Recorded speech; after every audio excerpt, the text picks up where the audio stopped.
Alright, so today we'll be talking about the HD8XX.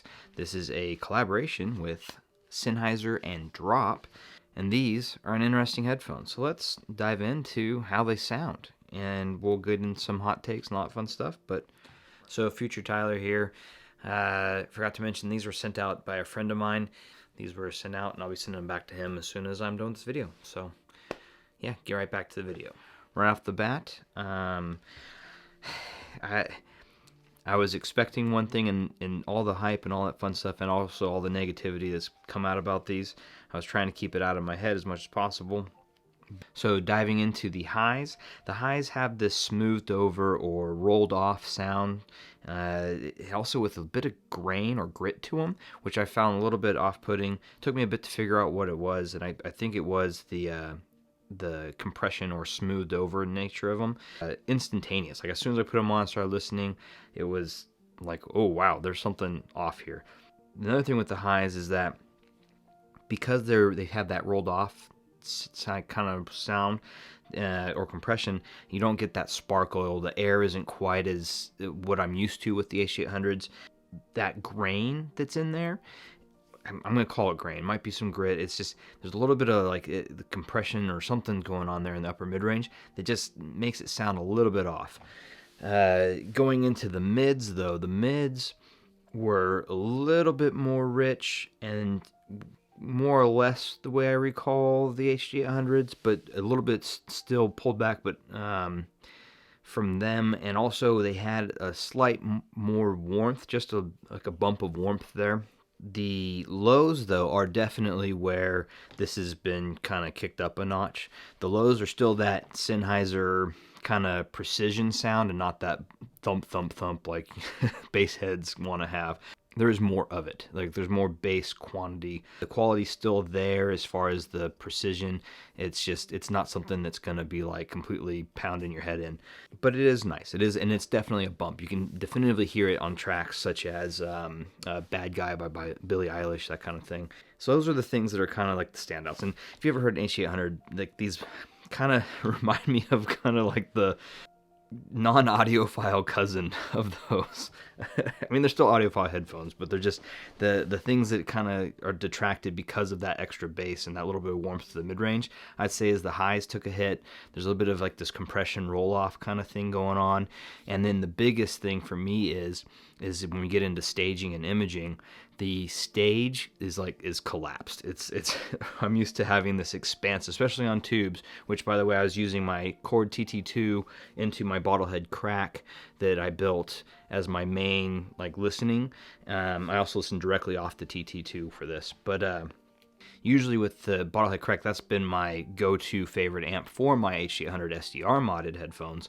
With these, it still had that, it did give it that nice tube sound and signature, but it was just, it wasn't that expansive stage, and the imaging was good. It was still that Sennheiser imaging where it's really, really good. It just wasn't quite as good as I recall it being, or as good as I remember the HD800, my SDR modded, and or the HD800Ss. So the stage and the imaging took a hit. Stage mostly though. The imaging is still pretty darn good, but the staging is definitely collapsed. So build quality, it's got one cable, and it's the Sennheiser like ridiculously long, like 10-foot long cable that gets tangled pretty easily if you're not paying attention. But it's a nice cable though overall. Like it's got a nice suppleness to it, and you can, carry it out pretty far. The connectors are that classic HD800 connector, classic Sennheiser build. It's got a nice quality to it, nice clickiness, super, super comfortable.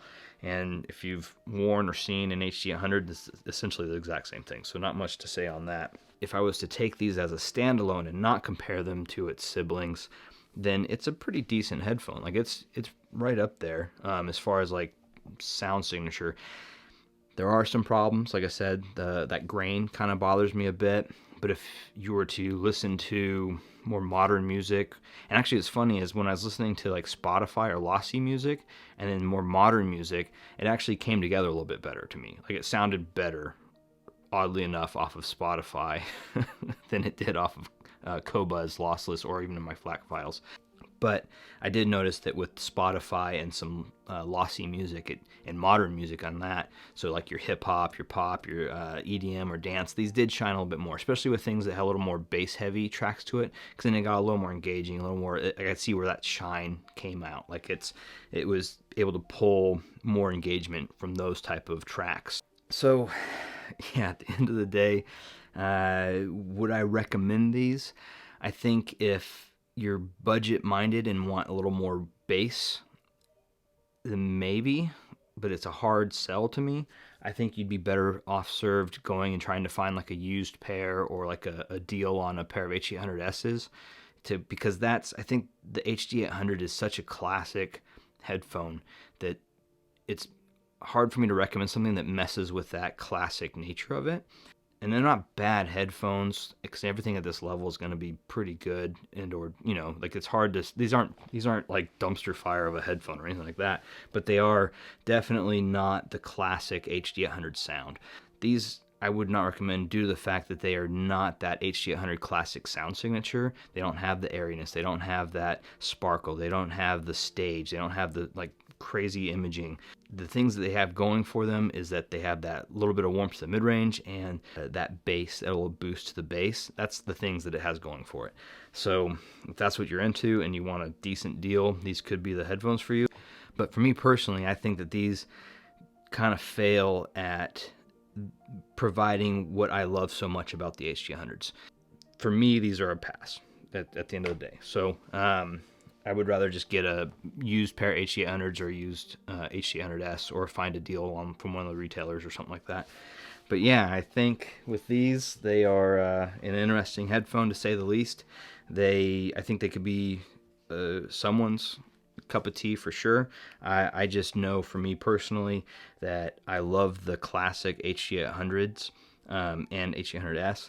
So to me, these kind of fail at being that, and so they're just not for me at the end of the day. So not that they're horrible. Like I said, they're not a dumpster fire of a headphone. They just don't fit that bill of what I was expecting or what I would want out of a collaboration with Drop like that. Like someone like the 6XX is what I would expect. Like basically, if they would have just did a color swap, did like an all blue, and then left it the same tuning, instant win in my book. But they went with a more different tuning and what have you, and so for me it's just not what I would like, but that's me, my opinion. So yeah, it's up to you at the end of the day which you think is a favorable headphone for you. And yeah, and on that note, I will let you guys and gals have the rest of your day, evening, morning. So cheers, and we'll catch you on the next one. Bye.